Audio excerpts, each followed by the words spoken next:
We unite ourselves to him insofar as this is possible, by participating in the godlike virtues and by entering into communion with him through prayer and praise. Saint Gregory Palamas.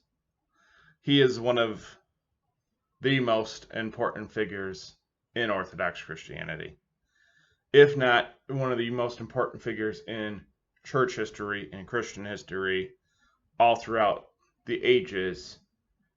His his complete overall aspect of the faith is reverberated. I mean, even through Catholicism and Protestantism, like he is up there with Tomes or somebody like I guess Martin Luther could throw him in there when it comes to some aspects of theology and some aspects of how he arrives to some of these conclusions. I mean, he's a plain speaker too. He is very direct and to the point, which a lot of these church fathers are. Um, and there is definitely in that first part, we unite ourselves to him in insofar as this is possible. Yeah, I mean, we're in constant communion with God through prayer and praise, and he's in constant communion with us through giving us the gifts of the Eucharist, giving us the gifts of what it is to realize to live by his law and his and his virtues. And participating in those virtues give us way to enter into that communion. And communion is a very, very good word for this.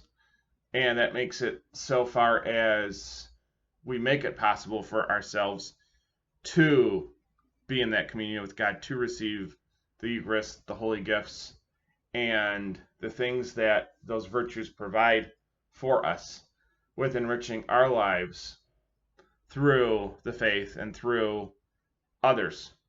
And once again, I mean, St. Gregory is just making a very simplistic statement, but also making a very succinct statement as usual.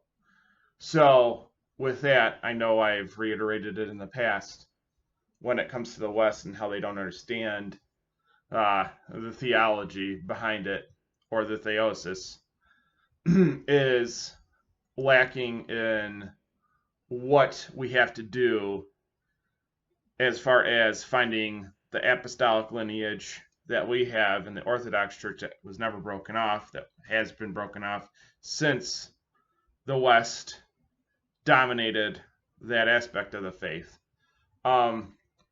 So in a sense, it's not a complete communion with them as it is with us. There's not a fullness to their faith like there is with ours, but they still have songs of prayer, songs of praise. They still are in some sense of communion with God, but they are not full. They don't have the fullness of the faith,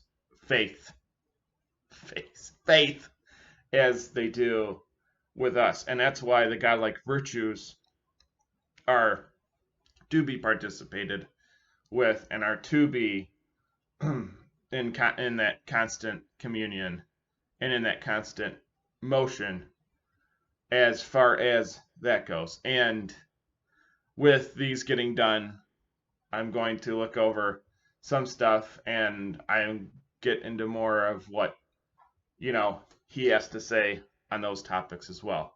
But there it is, and simply stated, that is it for now.